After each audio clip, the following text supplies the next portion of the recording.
Parents, you need to wake the up. Why are so many of you all whining about the sad state of our public school system? Did it really take the National School Board Association calling parents at meetings domestic terrorists to wake you up? Did it take schools calling your kids by their new self-described pronouns to wake you up? Did it take schools letting kids identify as animals and using litter boxes to take a shit in to wake you up? Did it take pornographic materials being placed in school libraries to wake you up? Did it take parents getting kicked out of school board meetings for reading those very books to wake you up? Did schools administering COVID-19 vaccines and pushing it on students wake you up?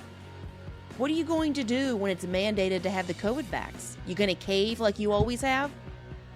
Is this the first time you noticed something wrong in 2020?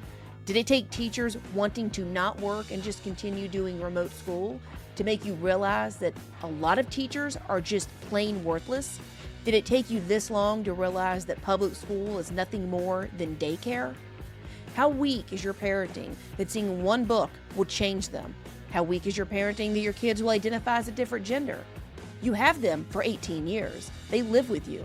How little time are you spending with your own kids, training them, raising them, imparting values and character that they change so quickly to the new gender bending ideology?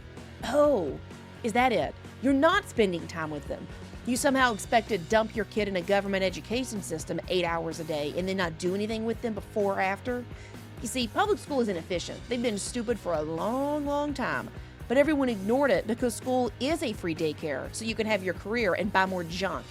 But even in the 50s, schools weren't great. Just look at boomers, they're not geniuses. It's just that moms were home. They were around. They knew what was going on in school. If kids started shitting in litter boxes and started saying that now I'm not Johnny, I'm Susie, and you got to call me by a different pronoun, they would have raised hell, and they would have done it early on, and they would have never sent their kid back there. You see, you tell your kids to go to school and get good grades, but then you want to also say, don't believe the stuff I don't like, such as gender identity and CRT. But it doesn't work like that. It's hypocritical. Education isn't a buffet. Kids don't know how to process your beliefs that you like and the beliefs that you don't like and then mash it together to try to learn reading, writing, and arithmetic. You are the one sending them in for their education. You say you want the best for them and you would do anything for your kids. But hey, go here for 12 years, 8 hours a day and tune out what I don't like. No wonder kids go to college and become social justice warriors and dye their hair blue and need safe spaces. My God, you sent them to a 12-year re-education camp and then turned them loose to fully embrace it, all while you pay their tuition and aren't even around to supervise. Everything in public schools wasn't okay, and it didn't just go downhill in 2020, but all you want to do is show up and yell at the school board. But guess what? They aren't going to do anything. It's the government. They're bureaucrats. That's all. And so are your kids' teachers. There is no difference between a DMV worker and a public school teacher. You just want to think there is.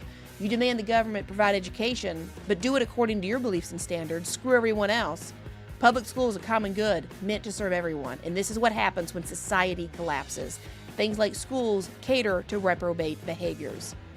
Maybe you should start questioning the principle of public education in the first place. Why are your kids still attending? Everyone freaked in 2020 and 2021, and then it died down. Sure, we hear the occasional disruption at a school board meeting, but by and large, the outrage is all gone. Parents gave up. They decided they wanted that free daycare and babysitting. Besides, why did everybody want those schools to open up?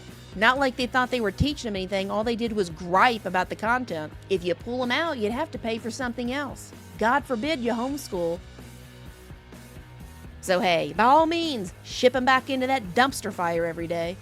I mean, who would want to spend time with their own kids? That's someone else's responsibility. The conservative, I want smaller government, more liberty. All that goes out the window on these issues. All of a sudden, big government programs are okay. If you describe public school to a conservative without calling it public school, they would get enraged. Think. Every county will have multiple education centers. It will allow LGBTQ and changing pronouns. We will feed your kids. We will send a bus to pick them up. You can't complain about what we tell them or you're a terrorist. It's mandatory for your kids to attend, and if you don't want them to, tough titty, said the kitty. You have to opt out of it and follow our regulatory guidelines for doing your own program.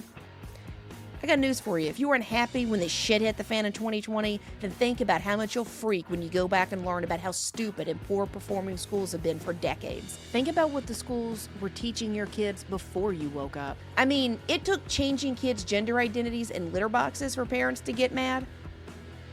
But that didn't just roll out one day. It wasn't an overnight thing. They've been soft rolling this secular gender bending, self-loathing BS for years, ever since your kids were in school at least.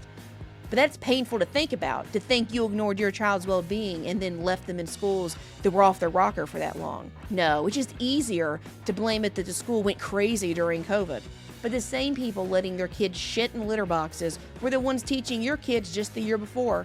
The ones that thought you were domestic terrorists were still controlling your schools. Wake up. It's all on you, parents. You're the ones responsible for your kids, aren't you? That's what conservatives say about welfare queens, that it's about self-responsibility and it's not everyone else's problem that your life is hard. So who cares if taking your kids out of school is a hardship? They're your responsibility. Toughen up, buttercup. The thing is, by the time your kids were trying to learn long division, it was probably too late. You can't take them somewhere every day, year after year, and expect them not to absorb the culture. So what happens next? What about millennials and Gen Z? What impact will they have on the country after being in a school system that is failing both in education standards and general common sense? What happens when kids are taught LGBTQI+ ideology and have access to pornographic books? What happens to kids who spend 12 years in an institution trying to separate them from their parents, sow seeds of division, and make them think their parents are the ones out of touch? After all, your parents are domestic terrorists, according to the powers that be. It's not looking good for the U.S., and it doesn't start with the millennials. How long were the boomers brainwashed in public school? And they're the primary voting bloc. They're the ones that gave us the Congress and presidents that we have. Sure wasn't young people voting. If you want to know whether kids can revert and leave behind this public school insanity, I'll just leave you with a quote from Vladimir Lenin.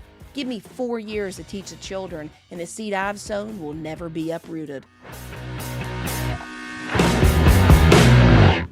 Thanks for listening to Broad Thinking. Be sure to tune in next Monday night for an all-new episode. In the meantime, be sure to follow the Ladies Love Politics channel on TikTok, Instagram, Brighteon Social, and YouTube.